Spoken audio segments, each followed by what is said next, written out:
Sahil Teknoloji'den herkese merhabalar. Bugün Temsa Maraton aracımızın AdBlue iptal montajını yapacağız. Öncelikli olarak ana sigortanın kapalı olduğuna dikkat edin. Daha sonrasında EAS sensörlerimizin sigortasını çekiyoruz. Burada Maraton'da F130 numaralı sensörlerin sigortasıdır. Sensörler oksijen sensörleri, NOx sensörleri, daha sonra sıcaklık sensörleri, PM sensörü. Bu aracımız EAS 3 PM'li versiyon aracımız. Doğal olarak bunun emülatörü de biraz farklı. Versiyon olarak farklı. Daha sonra sigortamızı çektikten sonra arka tarafta egzoz tarafını anlatacağım. Burada gördüğünüz gibi EAS beynimiz mevcut. EAS beynimizin B soketi aşağıdaki küçük soketinde işlem yapacağız.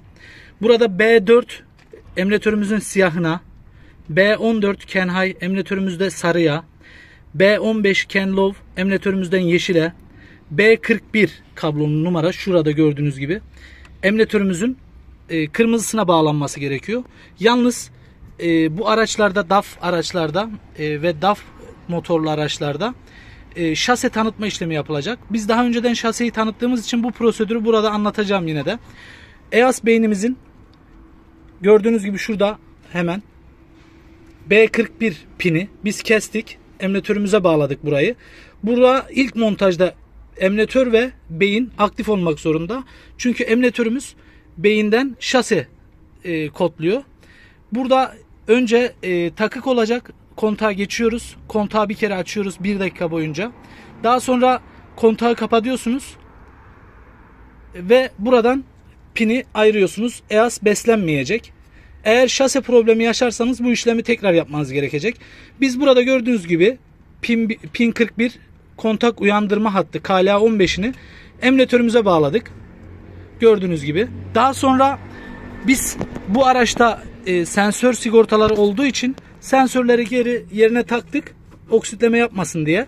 Siz sensörlerin sigortasını bulamazsanız 2 tane NOx sensörü, 2 tane sıcaklık, daha sonrasında PM sensörü ve AdBlue şamandıra'nın soketlerini çıkartmanız gerekiyor. Biz burada çıkartmadık. Sigortamız mevcut. Şu şekilde göstereyim. Hatta şurada diğer NOx'u da göstereyim. PM sensörü yine egzozun arkasında, hemen şu arka kısımda. Sıcaklıklar da orada. Daha sonra şartelimizi açıyoruz ve ekrana gideceğim.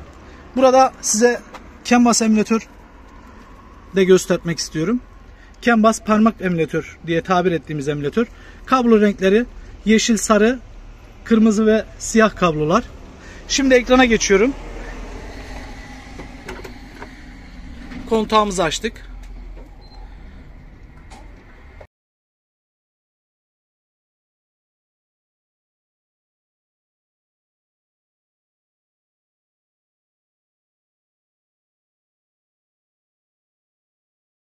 Gaza basıyoruz.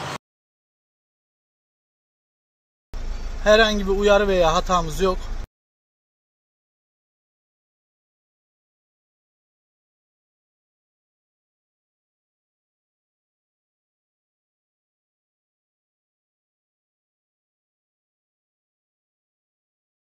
Sahil Teknoloji'ye abone olmayı unutmayın.